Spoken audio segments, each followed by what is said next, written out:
Nessa aula de hoje, vamos dar sequência ao tema sobre ressoadores eletromagnéticos.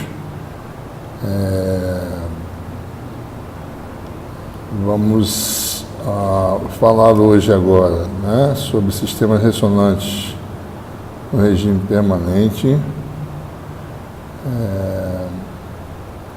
Quais são as características principais desses sistemas, né?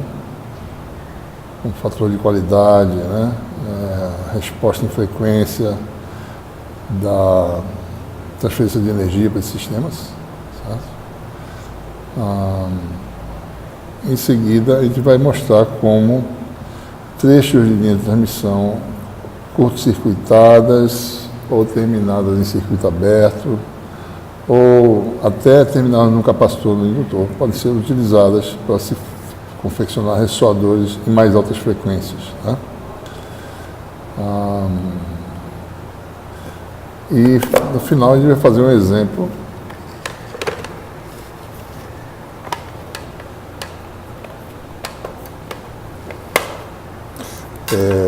envolvendo um caso de um cabo coaxial, né? E vamos determinar o circuito RDC equivalente.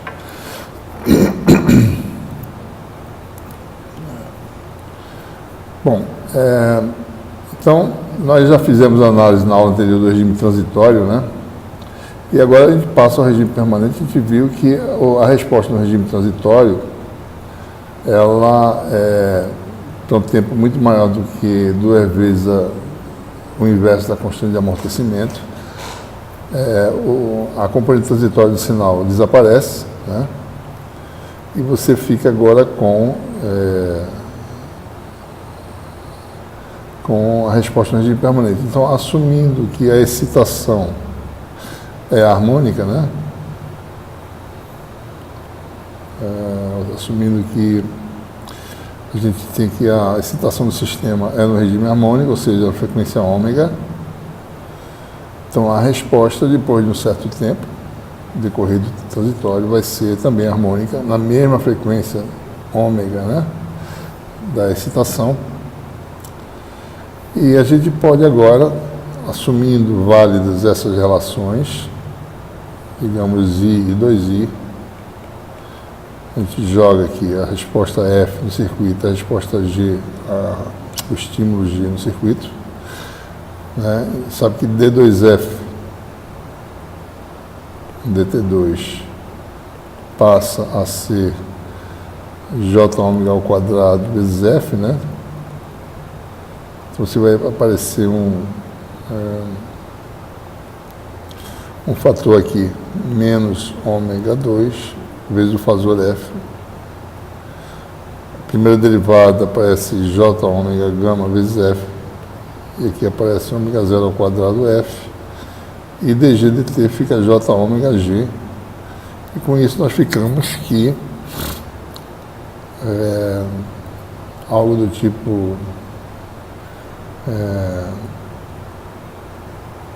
menos ômega 2 mais J ômega gama mais ômega 0 ao quadrado F igual a J ômega G, e você tem uma relação linear entre os fasores. Então F sobre G é algo do tipo J ômega sobre ômega 0 ao quadrado menos ômega 2 mais J ômega gama, né? Então aqui nós temos a resposta do sistema, que a gente vai chamar de R, né? Então, isso aqui a gente chama de a resposta R do sistema. A razão entre a função resposta, né? Resposta sobre estímulo, sobre os fasores, é uma função da frequência. A dimensão disso aqui é tempo, né? Se a gente for observar direitinho. Ômega sobre ômega 2, que é proporcional a ômega, que é 1 sobre, que é ômega menos 1, que é igual a tempo. Então, a dimensão da resposta, não é? O tempo. Muito bem. Observe que dessa função resposta que é inerente a qualquer sistema ressonante. Se eu considerar o circuito RLC paralelo, pegar a razão F sobre G e dividir por C, né, nós temos, na realidade, a razão entre V e I que dá a impedância de entrada do circuito RLC paralelo. Né? Então, a função impedância de entrada, basta dividir a resposta por C. Né? Ou seja, R sobre C dá Z1. No circuito série, basta dividir a resposta por L. Você tem, então, o estímulo é a tensão, né? A resposta da corrente, I sobre V.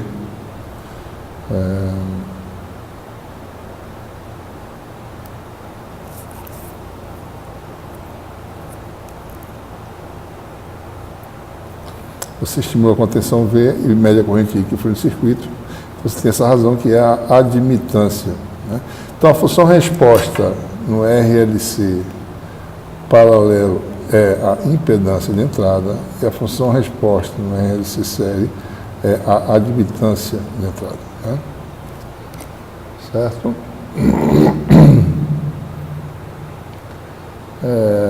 Bom, é importante a gente considerar que em muitas situações são aquelas situações de baixas frequências, de baixas, então baixo amortecimento, né? Em geral. Baixo amortecimento é quando a frequência é muito maior do que a constante de amortecimento. Certo? É interessante também a gente tentar analisar a resposta do sistema para frequências próximas da frequência de ressonância. Né? Então, observem que você tem no numerador, né? A gente faz no numerador da expressão da resposta, né? Deixa eu olhar aqui a resposta. Então, isto aqui a gente pode fazer aproximadamente igual a ômega zero, né? Isso aqui não, a gente tem que tomar cuidado. Isso aqui eu posso, certo? Fazer próximo de ômega zero. Isso aqui a gente vai ver a diferença, mais ou menos. Então, vamos olhar aqui o denominador.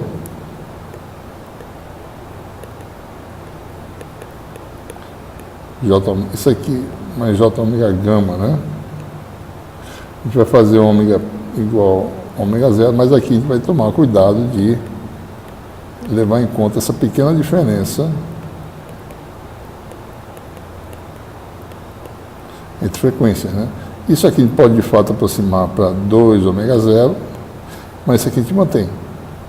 Então nós temos aqui, então, que o denominador fica 2 ômega zero, na realidade, fica ômega zero em evidência vezes 2, né? E fica ômega zero menos ômega mais gama sobre 2, né? Algo assim, certo?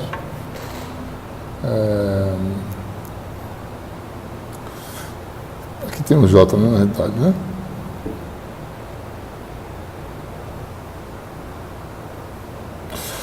Bom, então o que nós temos, né? Se você olhar em cima, você vai ter J ômega zero, denominador vai dar um 2 ômega zero, J gama sobre 2.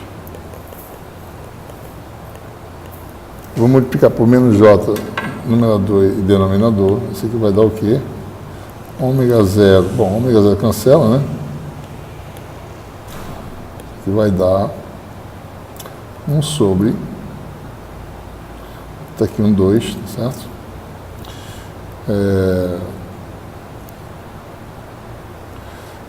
Vai ficar menos J com J dá mais. E aqui eu mudo a posição, vai ficar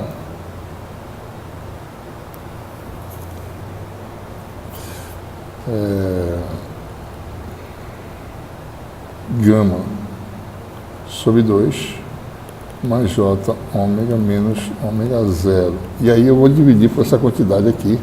e vou definir gama meio como sendo esse gama sobre 2. Tá? Então, se eu dividir por esse gama meio, por esse gama meio aqui, isso aqui vai dar 1 sobre 2 gama meio, você botando isso aqui em evidência, certo? 1 sobre 1 mais J, ômega menos ômega zero sobre gama meio. Na verdade, não precisa de transparência, não.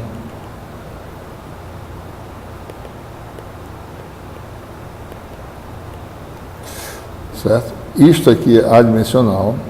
Isso aqui é uma quantidade que é o valor máximo, né? Quando ômega é igual a ômega zero, esse número adquire esse valor, que é chamado de R0.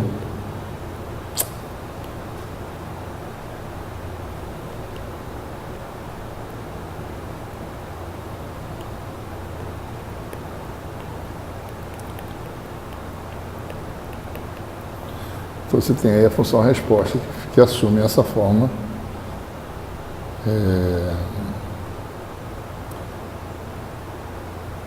Típica, né? Forma R igual a R0, 1 mais J, ômega menos ômega zero sobre meio. Essa função resposta no regime ômega aproximadamente ômega zero. Né? Aqui está a definição do valor de R0. E agora R0, a função, isso aqui é a metade da constante de amortecimento. Também nós temos que R é um número complexo, pode ser escrito dessa forma aqui. Né? Módulo fase. Tem um errozinho de sinal na equação 297, observem lá, tá certo? A fase é φ, certo? Módulo de R é o módulo desse número complexo, basicamente, né? R0 é real. Então, da raiz quadrada de 1 mais a quantidade ao quadrado. E a fase, esse J sobe, muda de sinal, fica menos arco tangente de ômega menos ômega zero sobre meio, gama meio, né? É bom observar aqui, né? Que há um erro lá, né? O erro lá está nesse sinal aqui que foi colocado na equação lá, certo? Da 297. Observe que a fase é positiva para ômega menor que ômega zero, porque isso aqui dá negativo, com negativo dá mais. Né? E a fase é a fase da função resposta é negativa para ômega maior que ômega zero, e a fase é nula na ressonância. Não há defasamento entre a função estímulo e resposta. Temos também aí a função resposta normalizada, certo? Essa é adimensional, R barra, né, que está aqui aparecendo, certo? Que é a razão entre R e o valor na ressonância, que é o R0. Né? Nesse caso, observe, né, que o módulo de R barra vale 1, nesse caso. Né?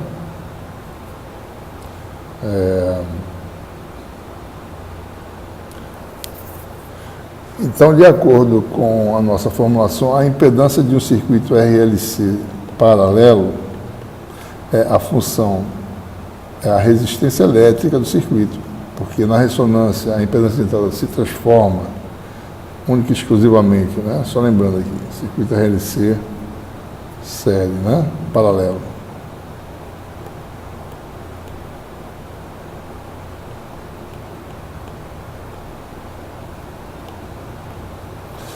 A resistência, olha a impedância de entrada. Quando ocorre ressonância, toda a corrente passa pelo resistor e a impedância de entrada para ômega igual a ômega zero vale R. Né? Então, quer dizer que a função resposta, se eu tenho R é a resistência elétrica e a função resposta, que a letra é diferente, tá? normalizada, você pode dizer que a impedância de entrada é a resistência elétrica vezes essa função complexa aqui, que é a resposta normalizada, certo? Da mesma forma, no circuito RLC série, a admitância é a condutância vezes a resposta normalizada. Ou seja, a resposta normalizada, ela governa a resposta de qualquer sistema ressonante, e, em particular, o circuito RLC paralelo e o série, né? Certo? O que nós temos aí? Ora, se a gente for olhar a resposta dessas funções, né, da função resposta, aquela função raiz quadrada lá, né? Então, ela cai para 1 sobre raiz de 2 no máximo, essa queda aqui. Então, isso aqui tem o valor máximo, que é R0 normalizado, que vale 1, né, no máximo. Então, isso aqui é R0 sobre raiz de 2, essa altura aqui, né, que é da ordem 1 sobre 1,4, né? Mais ou menos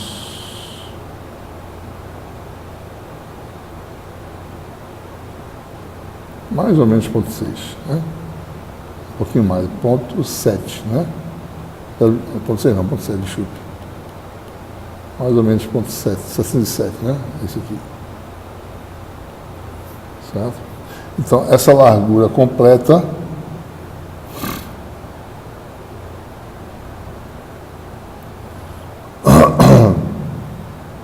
essa frequência normalizada sobre ω0, né? Então, isso aqui é a largura normalizada.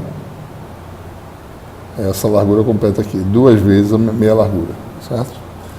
A fase, por sua vez, como a gente falou, né? Ela é 0 na ressonância, positiva abaixo da ressonância e negativa acima. Isso quer dizer impedância indutiva no circuito RLC paralelo, capacitiva, né?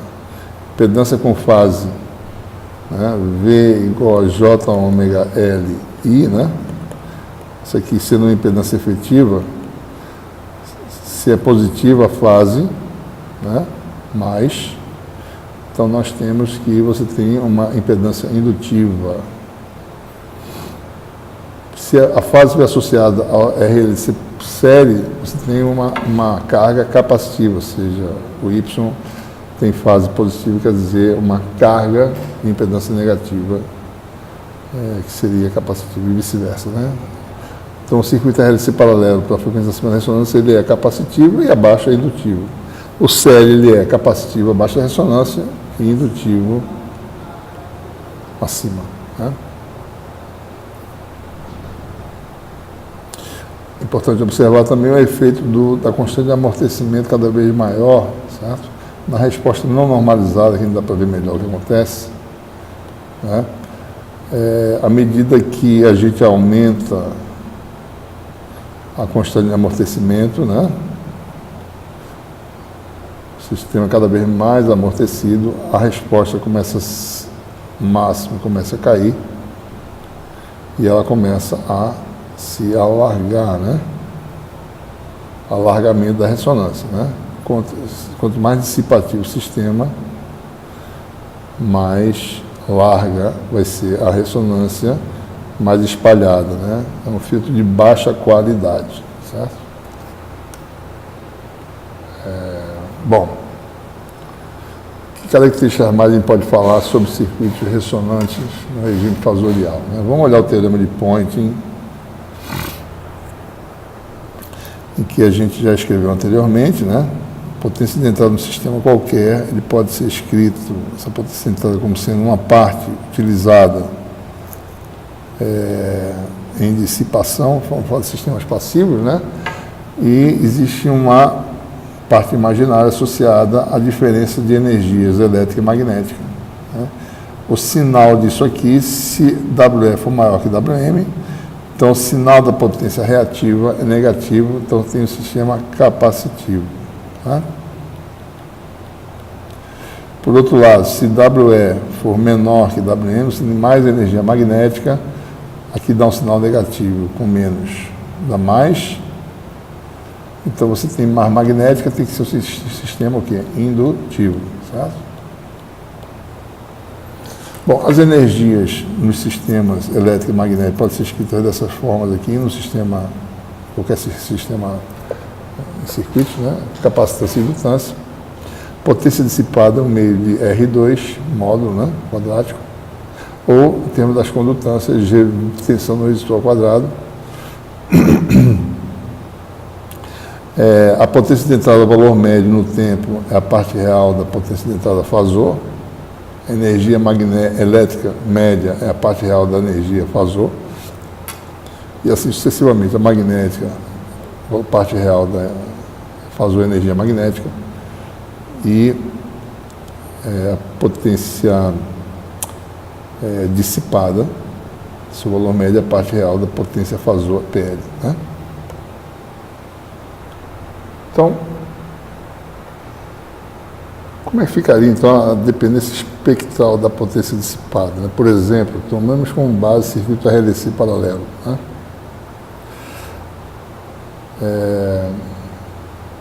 Lembre-se que no RLC paralelo a função estímulo é a tensão, né?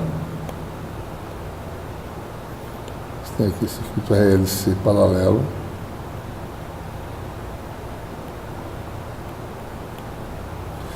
Tensão fasor, a resposta é a corrente, né? Então a tensão sobre o resistor vale V, né? Então a potência dissipada pode ser obtida. Então a gente tem que expressar tudo em termos da tensão de entrada, por exemplo, né? Por exemplo, a energia no capacitor, a tensão do capacitor é igual à tensão de entrada, né? Energia no indutor 1 meio de L2, só que nós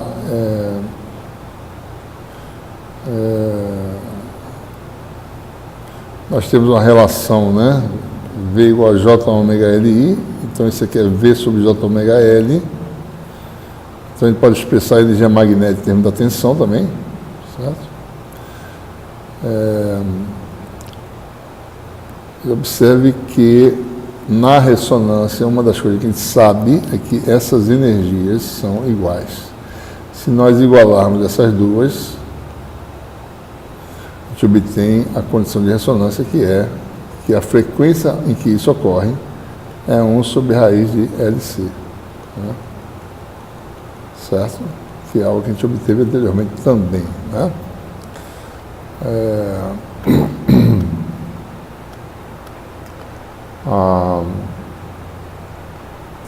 Então, por exemplo, se você tem um circuito RLC paralelo, né? Se a gente vê como varia a potência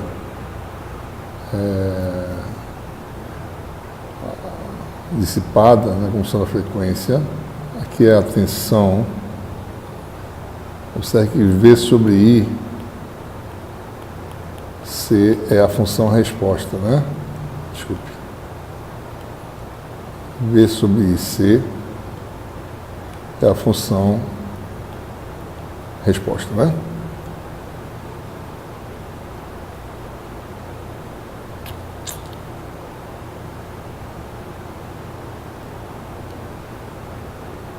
V sobre C, aliás,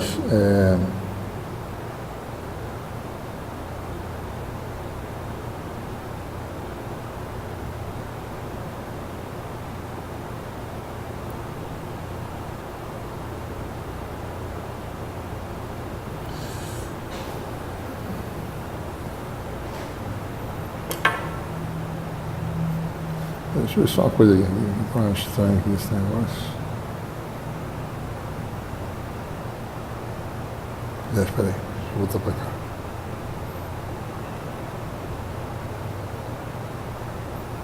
Voltar para cá. Bom, voltando para cá, né? Deixa eu só refazer isso aqui, peraí. Só um minuto. Deixa eu apagar isso aqui.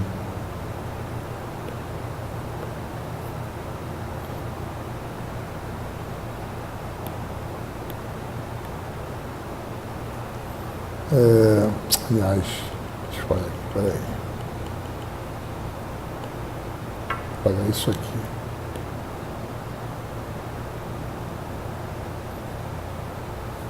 Função resposta,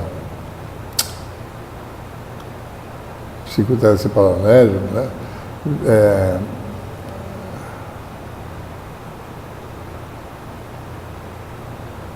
É R sobre C, né? Desculpe. A função V sobre I é V sobre I, que é essa relação aqui, V sobre I, é igual a resposta sobre C, né? Estava confundindo aqui as letras, certo?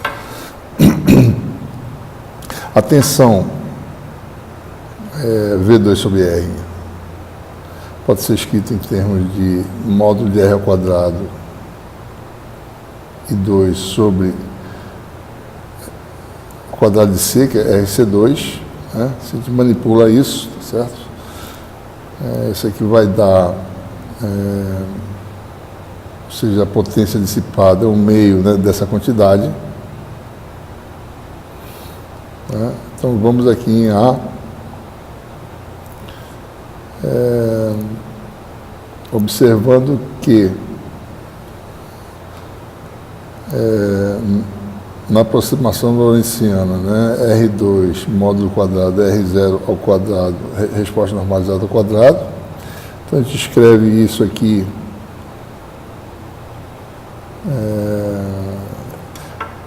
lembrando que R0, né, é igual a 1 sobre gama, que é 2 vezes a meia largura, e R0 ao quadrado é 1 sobre gama ao quadrado, que dá, e gama do circuito RLC paralelo é 1 sobre RC. Então, 1 sobre gama do R0 ao quadrado dá R2C2. Então, se você joga aqui, né, você tem que a resposta ao quadrado vai dar R2C2 vezes a resposta normalizada ao quadrado. Então a gente pega isso, joga de volta aqui nessa expressão e vem para cá, né? Então R2C2, C2 cancela com C2, R2 com R ficam só uma resistência em cima. Então você fica que a potência dissipada é 1 meio de R2, que é a potência dissipada no resistor, vezes a função resposta normalizada. Então, a potência dissipada como função da frequência é proporcional à função resposta normalizada ao quadrado.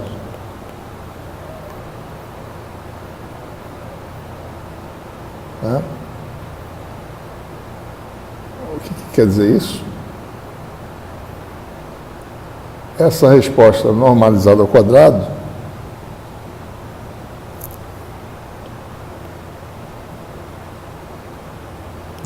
é uma função, vou botar ela aqui embaixo, está aqui embaixo, que é a função lorentziana normalizada, né? Adimensional, né? Valor máximo igual a 1. Então, essa função lorentziana que governa a dissipação de potência do circuito. O que mais que a gente está falando aqui? Essa corrente aqui é fixada pela fonte no circuito RLC paralelo, I é fixo, né? Você mede a resposta V, né? V sobre I. Então, I está fixado pela fonte, certo? Então, isso aqui é fixo, certo? Isso é o valor máximo de potência dissipada, R módulo de I ao quadrado, em que I é a corrente fornecida pela fonte. E isso é governado por essa resposta de frequência, que é a função lorentziana, ou seja, no fundo, a potência dissipada nos circuitos ressonantes, por exemplo, RLC série, é o valor máximo, vezes a função lorentziana, que é a máxima da frequência de ressonância. Né? Então, isso é válido nos dois sistemas, tanto no RLC paralelo como no RLC série. A potência dissipada é o valor máximo vezes a função lorentziana. No paralelo, a potência na ressonância é o meio de R2. No série, quem é fixado é a tensão, né? Então, essa é a potência dissipada máxima, né? Essa potência disponibilizada pela fonte, que é o valor máximo, transferido para a carga, que ocorre em que condição? Na condição de ressonância. Essa aqui é a função lorentziana normalizada, seu valor máximo é 1, a largura completa 2 gama meio, né? ocorre quando a lorenzana cai para metade do seu valor máximo, que é 1/2 ao quadrado. Né? Então a gente diz que a lorenzana tem uma largura aproximada, que é a incerteza, que é a largura completa, que é 2 vezes a meia largura, né? Da curva. Alguns parâmetros importantes de circuitos ressonantes, um deles é o fator de qualidade. Né? Esse fator dá uma medida, né, do grau de seletividade do sistema ressonante. Então, nada mais justo do que determinar uma razão entre grandezas de mesma unidade. Uma é a energia armazenada, dividida por unidade de tempo, que é essa quantidade aqui, energia armazenada na ressonância, vezes a frequência de ressonância, dá potência, né? Energia vezes frequência de ressonância dá potência. Isso aqui dá potência. Né? Dividido pela potência dissipada. Quanto maior a capacidade de armazenamento de energia em relação à dissipação, maior a qualidade do sistema. Então, esse parâmetro é adimensional. Por exemplo, no circuito RLC paralelo,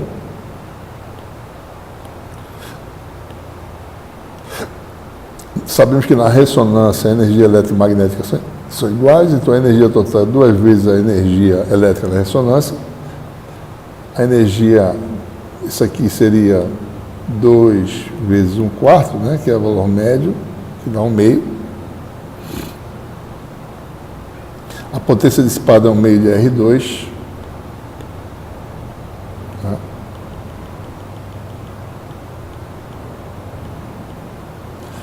Então, fazendo a razão de energia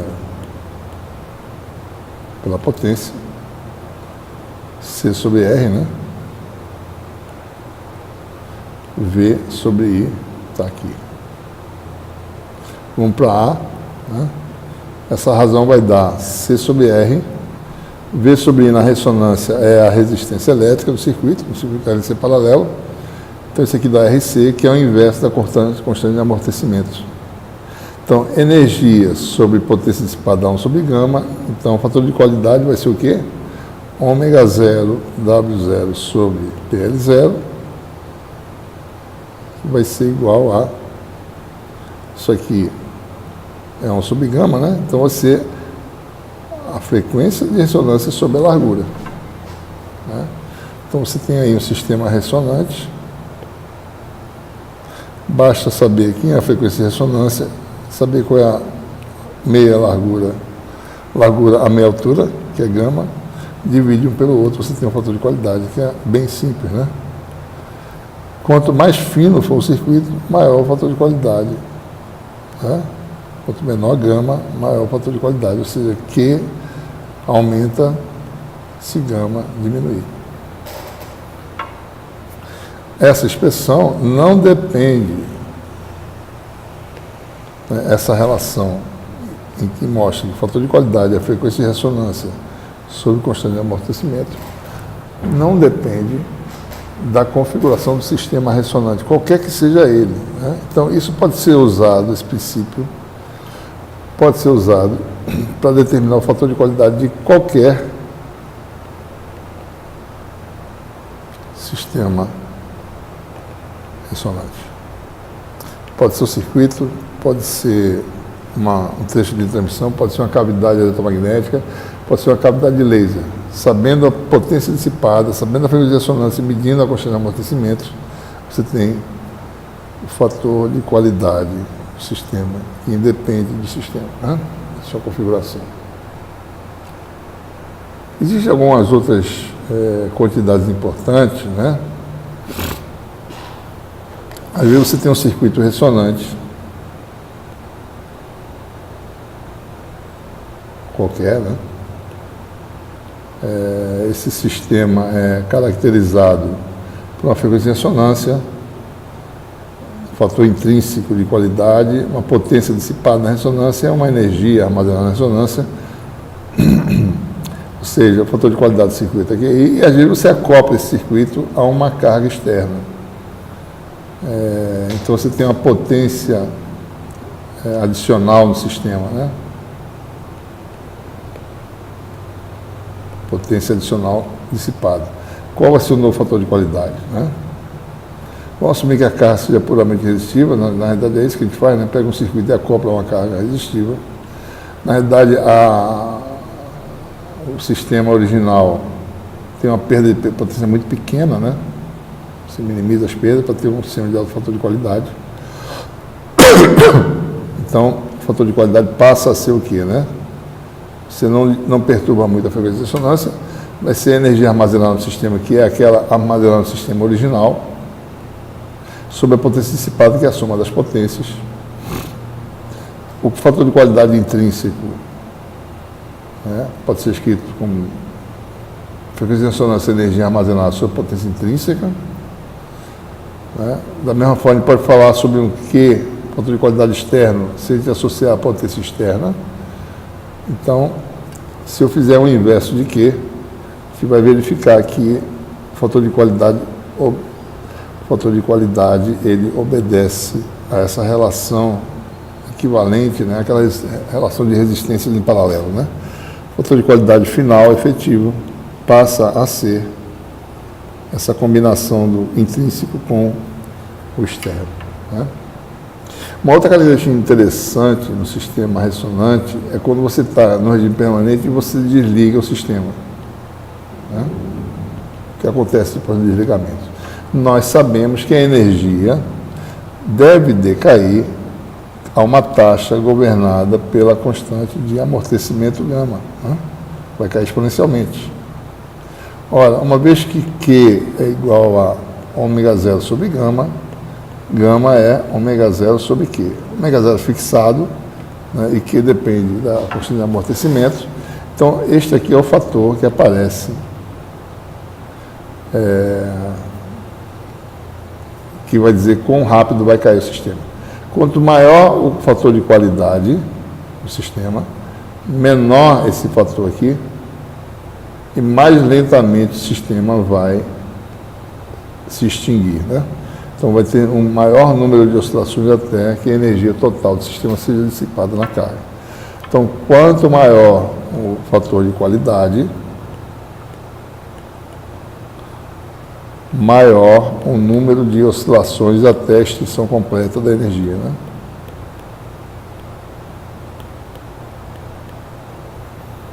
Ok? Então, são características importantes que a gente tem que sempre lembrar em circuitos ressonantes, né? Finalmente, a gente pode também escrever, né, uma vez que a função lorentziana, né, ela é algo simples, né, uma função muito simples de escrever, 1 mais ômega menos ômega zero sobre gama meio, né, ao quadrado. Gama meio é gama sobre 2, e o fator de qualidade é ômega zero sobre gama, que é ômega zero sobre 2 gama meio. Eu posso jogar, então, gama meio, ômega zero sobre 2Q, e jogar nessa expressão e expressar a lorentziana em termos do fator de qualidade e da frequência de ressonância. Fica mais fácil de perceber também a característica dessa função, né? Então, isso aqui mostra que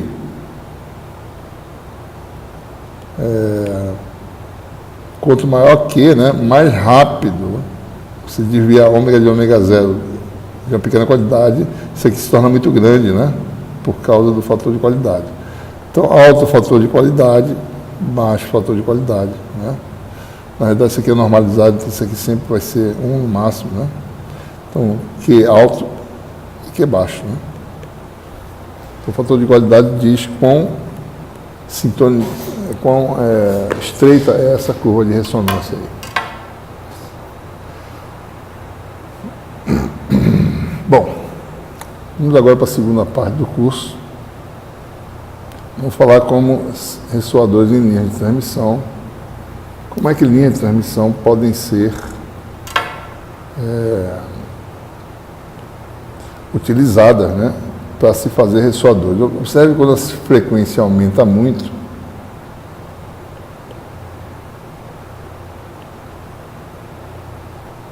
né? Se a frequência começa a aumentar muito, é mais conveniente utilizar linhas de transmissão para se fazer ressoadores, né?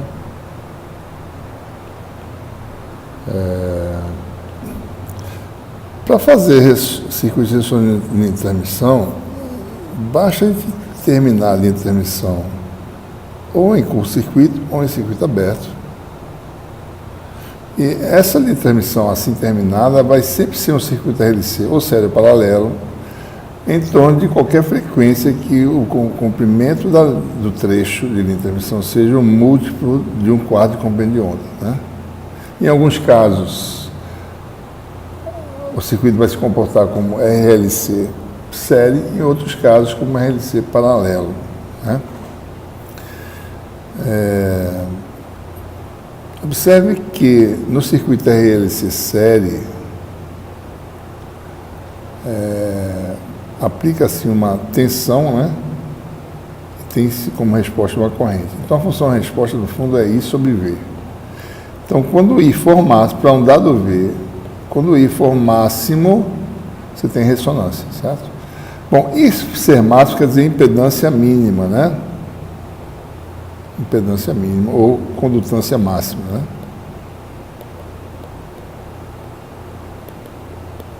Ou condutância máxima.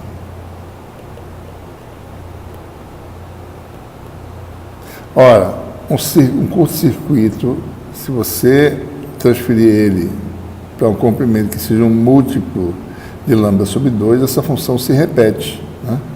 Então você, quer dizer, a menos das perdas do sistema, mas desprezando as perdas, se esse comprimento aqui for um múltiplo inteiro de meio comprimento de onda, ele volta a se tornar um curto-circuito na entrada, aproximadamente. Ou seja, a admitância é máxima. Então, ele vai se comportar como um circuito RLC série, né? Mesma coisa, se for a linha de transmissão terminada no circuito aberto, impedância muito grande, né? Um circuito aberto. Então, se você refletir no múltiplo ímpar de lambda sobre 4, a gente inverte a impedância, né? Passa a ser aqui ou seja, um curto-circuito aberto passa a ser, depois da transferência, um curto-circuito. Se a linha de transmissão é vista como um curto-circuito próximo disso, ela também é um circuito RLC série, tá? Certo? Da mesma forma, né, se a gente olhar agora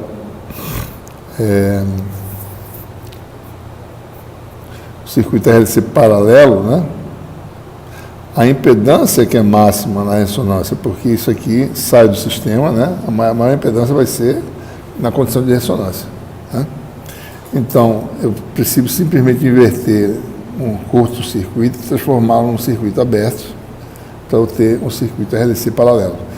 Como é que eu faço isso? Bom, basta que o comprimento seja um múltiplo ímpar de lambda sobre 4, no caso de eu terminar no curto-circuito, ou se eu terminar num circuito aberto, a função se repete a cada múltiplo de lambda sobre 2. Então, você tem aí como você pode confeccionar circuitos ressonantes que se comportam como série ou paralelo, terminando com elementos de curto-circuito e circuito aberto, né? Observe também que uma linha de transmissão vai ter várias frequências de ressonância, né?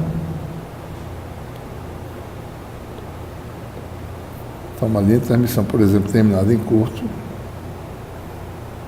suponha que esse comprimento aqui seja um múltiplo inteiro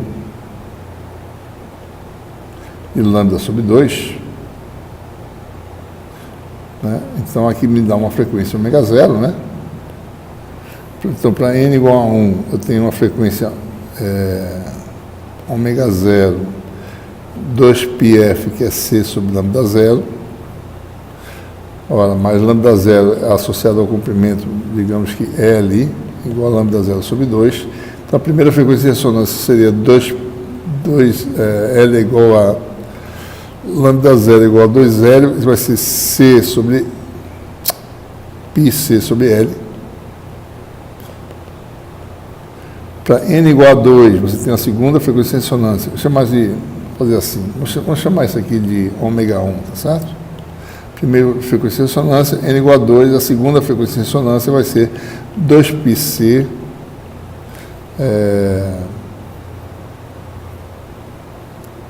aliás, agora a frequência mudou tal que o comprimento, que é fixo, né? Esse aqui é o comprimento, vai ser 2 lambda 0, desculpe, isso aqui é a frequência fundamental, chamada de lambda 1, né? 2 lambda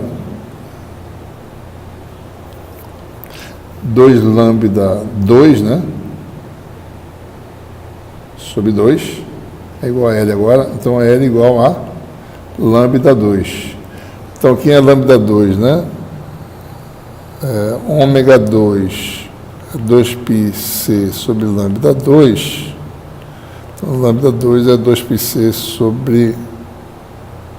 Não dá, eu quero calcular a frequência, na realidade, então, desculpa. Então, aqui vai ser 2πc sobre lambda 2, que é igual a L, que é o mesmo L, né? Certo?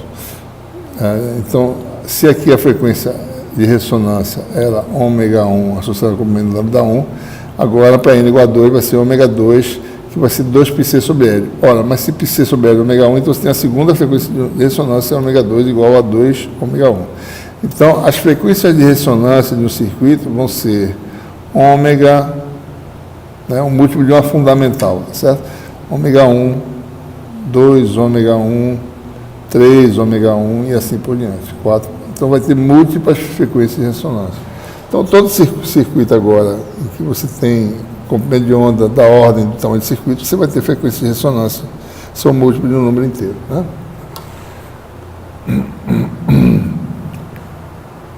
Vamos ver como a resposta de uma linha de transmissão se assemelha àquela função, né? Resposta que a gente acabou de derivar para circuitos ressonantes. Então, considere, por exemplo, uma linha curto-circuitada com um comprimento que é, ou seja, eu quero projetá-la tal que ela ressoe, né, no comprimento de onda lambda 0. Então, eu calculo L tal que L seja lambda 0 sobre 2. Bom, aí você tem as equações de circuito, agora tem que levar em conta perdas. As perdas, né? Mas as perdas são calculadas de forma simples, levando em conta que as ondas de tensão e corrente na linha, né, são dadas por esse fator de propagação, que tem a constante de atenuação e a constante de fase. Onda viajante, exponencial de menos J beta, observe que aqui você tem, deixa eu escrever aqui do lado, a onda viajante no sentido mais é exponencial de menos J, constante de propagação, alfa mais J beta Z, só que nós estamos calculando em Z igual a menos L, né? A tensão, um ponto da linha de transmissão em Z igual a menos L, vai ser V mais, aqui, a viajante para a direita vai ser Z igual a menos L, vai dar J alfa mais J beta L, né? Como a gente fez no caso do tratamento de casamento de impedâncias.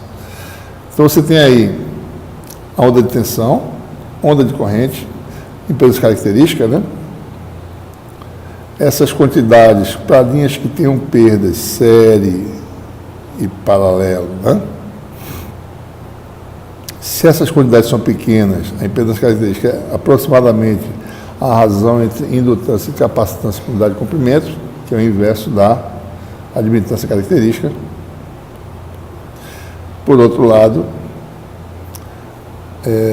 para calcular alfa e beta, a gente precisa calcular essa quantidade. Isso foi derivado já no capítulo 9, né?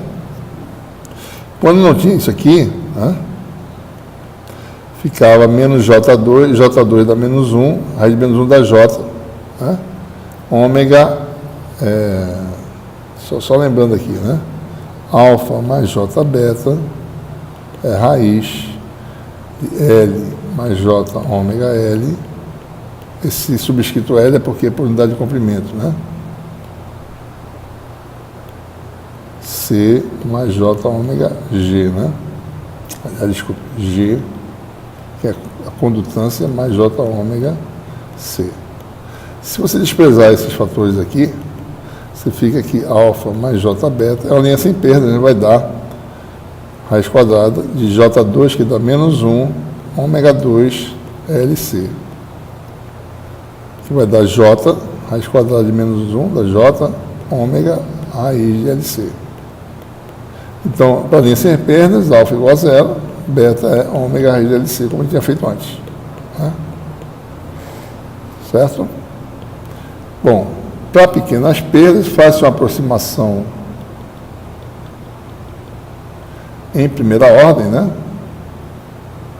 E pode se mostrar, deixo para vocês fazerem isso aí, que a constante de propagação é aproximadamente o valor original, que é aquele sem perdas, que a gente acabou de mostrar, e a correção que aparece esse termo aqui. Ora, esse termo aqui é puramente imaginário, né, que dá a constante de fase. E esse termo aqui, o menos J, com esse J, dá puramente real, que dá a constante de atenuação. Então, um termo tem a ver com as perdas no metal, que é o alfa M, para essa resistência série, e um termo tem a ver as perdas no meio de preenchimento, que tem a ver com essa condutância paralela aqui. Chama de alfa P, né? Então,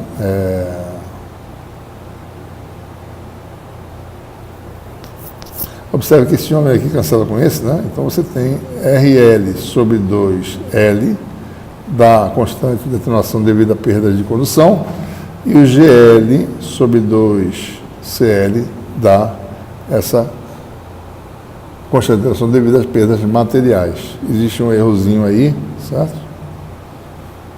Para vocês observarem, essas notas estão corretas. Né?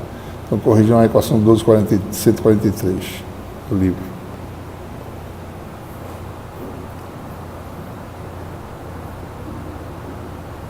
Bom, para você melhorar o fator de qualidade, você reduz as perdas. Como é que você faz isso? Bom, faz uma linha de transmissão sem preenchimento. Né? Faz GL igual a zero. Bota o meio vazio, então só vai ter um canal de perdas, que é o perda de condução, que você não pode evitar. Né? Então, com isso, a constante de atenuação passa a ser apenas aquela devida à resistência série da linha de transmissão. Bom, no caso da linha de transmissão curto-circuitada, a gente quer a corrente é máxima, né? A admitância é máxima. Então, vamos determinar a função admitância dessa linha de transmissão terminada. Lembrando que em cima do curto-circuito, né, Z igual a zero,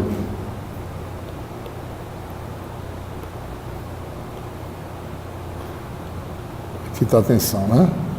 Em Z igual a zero, V mais exponencial de J, fator de alfa mais J beta, né? Mais V menos exponencial de J, alfa mais J beta, L negativo. Para L igual a zero, que é em cima, se é a tensão total, em cima do curto-circuito, a tensão vale V mais V menos. Como é um curto-circuito, isso aqui tem que dar zero, ou seja, V menos igual a menos V mais. Coeficiente de reflexão é gama igual a menos 1. Então, a onda de tensão, na realidade, se eu usar V mais, vai ser V mais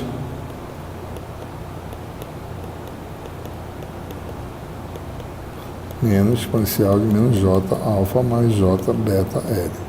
E a corrente, por outro lado, né, obtido V menos e V mais igual a menos V, você pode calcular a corrente, que vai ser uma soma. Né?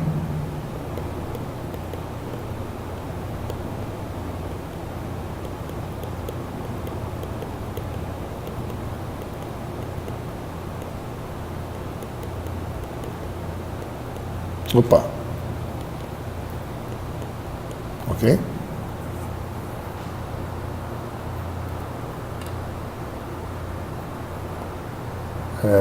Bom, e a admitância vai ser a razão entre a corrente ao longo da linha e a tensão. Né? Então vai ser essa função aqui. Soma em cima, subtração embaixo. Né? Isso aqui é a função cosseno hiperbólico, duas vezes. Isso aqui é a função seno hiperbólico duas vezes. Então, a admitância tem essa expressão, expande essa função aqui, quântico de baixo, e faz algumas aproximações. Uma delas é que, para pequenas perdas, né, esse termo é muito pequeno, isso aqui é aproximadamente igual a 1, e o seno hiperbólico é aproximadamente o argumento. Né? Então a gente começa a ficar com expressões mais simples, só com o seno hiperbólico sai.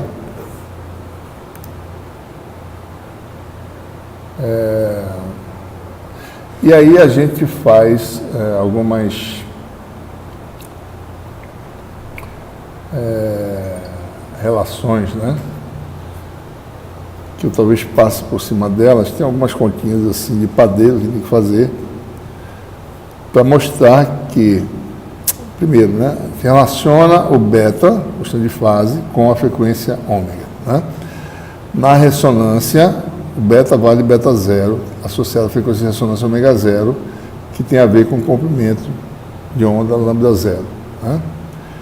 Observe algumas coisas. Beta zero vezes L, que é lambda sobre 2, 2π sobre lambda zero vezes lambda sobre 2, que dá π. Né?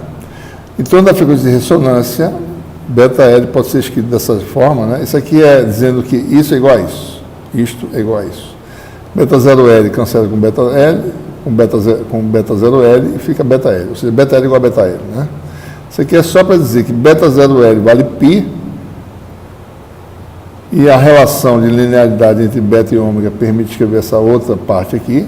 Então a gente começa a ver que o fator de fase, o beta L, tem aí o termo π e uma função linear de ômega,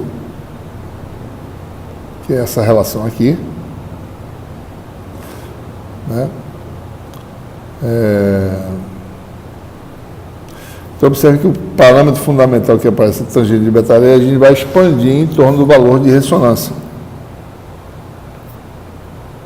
Né? Tangente de π, mais o termo linear em frequência.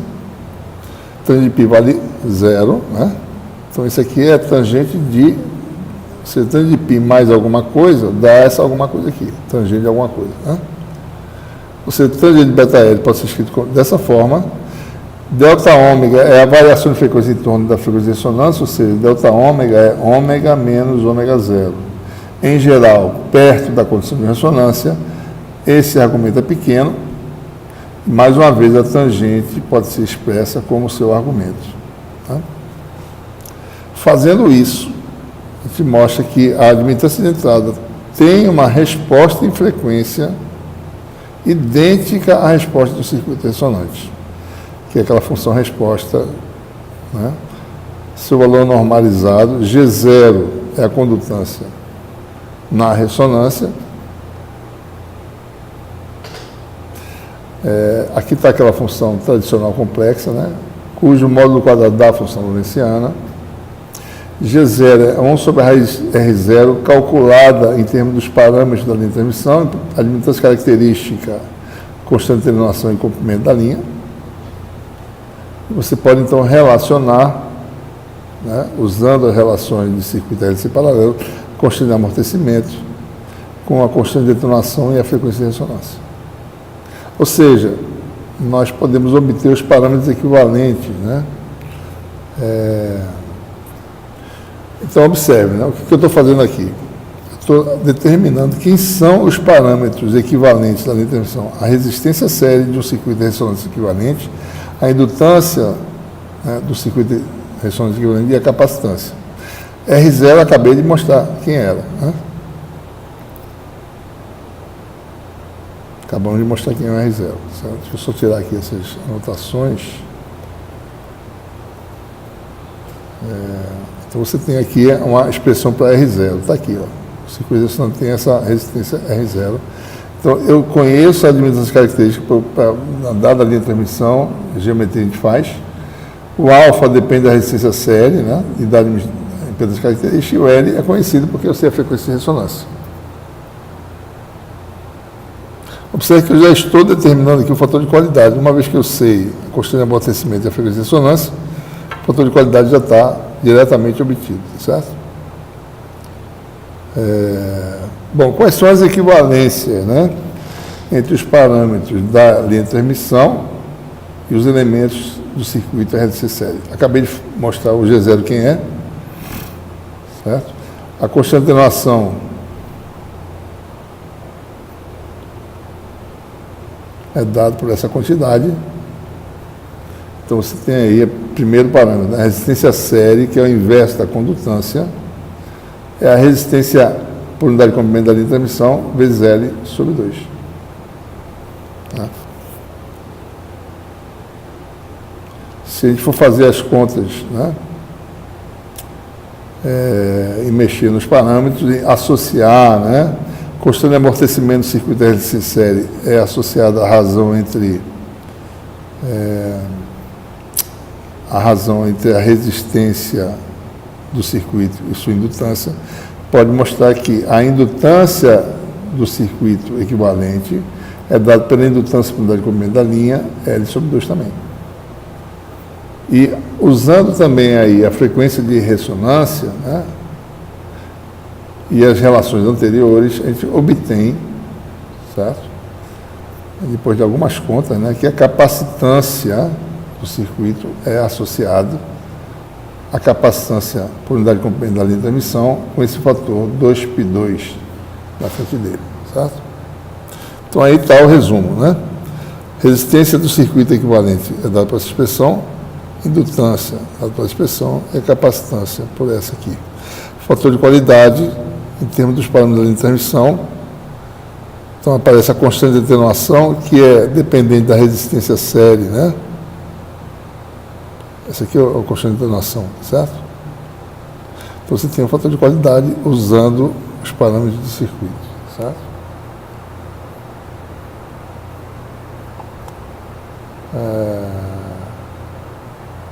Como a gente falou antes, né?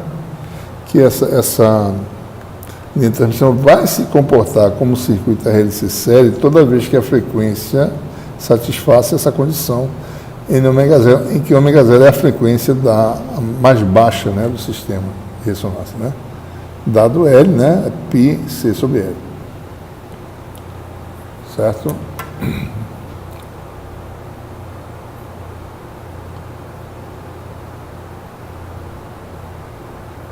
Vamos fazer rapidamente aqui, só para mostrar o cálculo prático, né, dos parâmetros de uma linha de transmissão mais real, tá certo?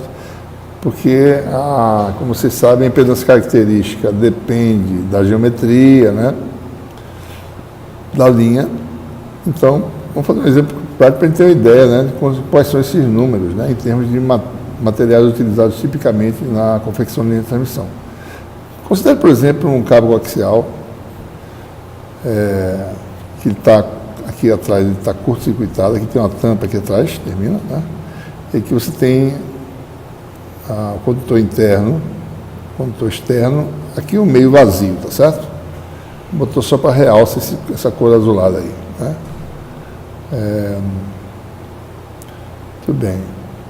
Então, nós sabemos agora a correspondência entre parâmetros dessa linha de transmissão e o circuito ressonante equivalente, né?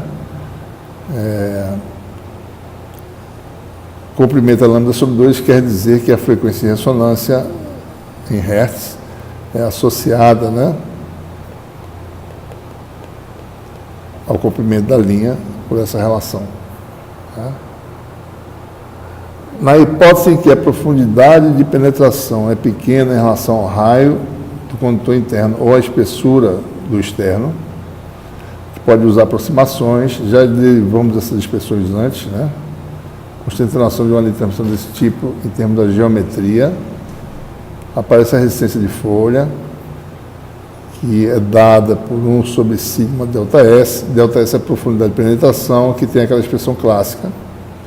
Então, nós temos aí a constante de atenuação, e com isso você tem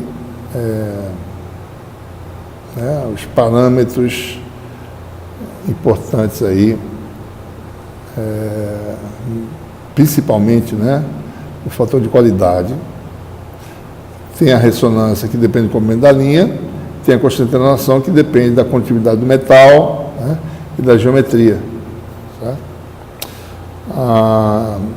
Bom, se você sabe o fator de qualidade, você sabe a função lorentziana que especifica esse ressort da linha de transmissão, né? Certo?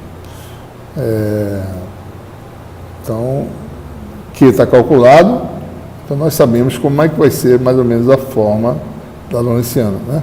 Sabendo a frequência de ressonância, sabemos a constante de amortecimento, ou seja, a largura da lawrenciana, porque sabemos o que em termos dos parâmetros do material.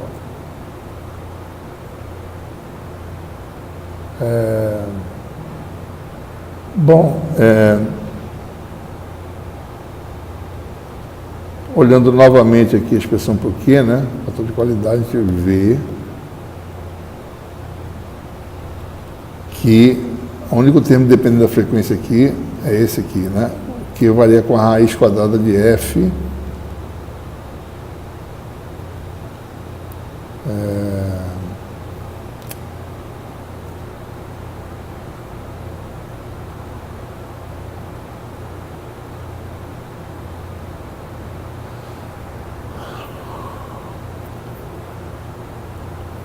e também varia com a geometria, né? Então tem uma dependência com a geometria.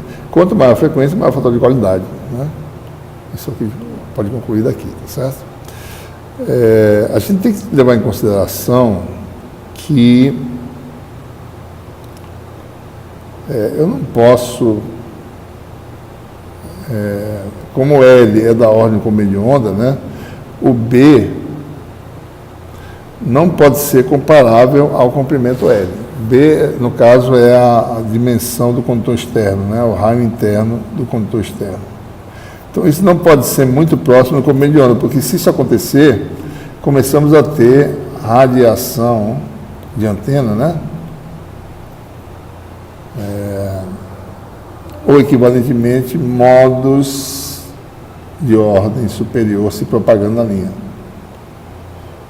Então, tudo que a gente falou não vai ser rigorosamente válido, porque outros modos vão aparecer, né? Bom, então, aqui está um exemplo de uma curva, né, para mostrar a dependência com a geometria, tá certo? Essa curva mostra uma linha projetada para a frequência de ressonância de 500 MHz, ela teria um comprimento de 30 centímetros, vocês podem calcular direitinho aí. Então, o raio interno do condutor externo tem que ser bem menor do que 30 centímetros, né? Nesse exemplo aqui, o comprimento é 30 centímetros, né? E a gente escolheu um raio interno 10 vezes menor, né, que satisfaz essa condição. Então, essa função que a gente acabou de mostrar, ela tem esse comportamento, tem um máximo aqui, né? Ou seja, se você fizer um gráfico em função da razão B sobre A, tem um valor ótimo de B sobre A, que você pode utilizar para ter o maior fator de qualidade possível. Você pode melhorar, obter uma linha de transmissão com alto fator de qualidade, fazendo avaliando essa resposta, né?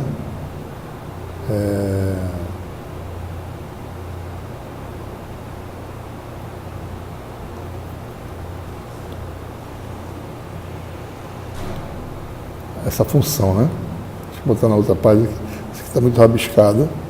Essa função, onde é que ela está?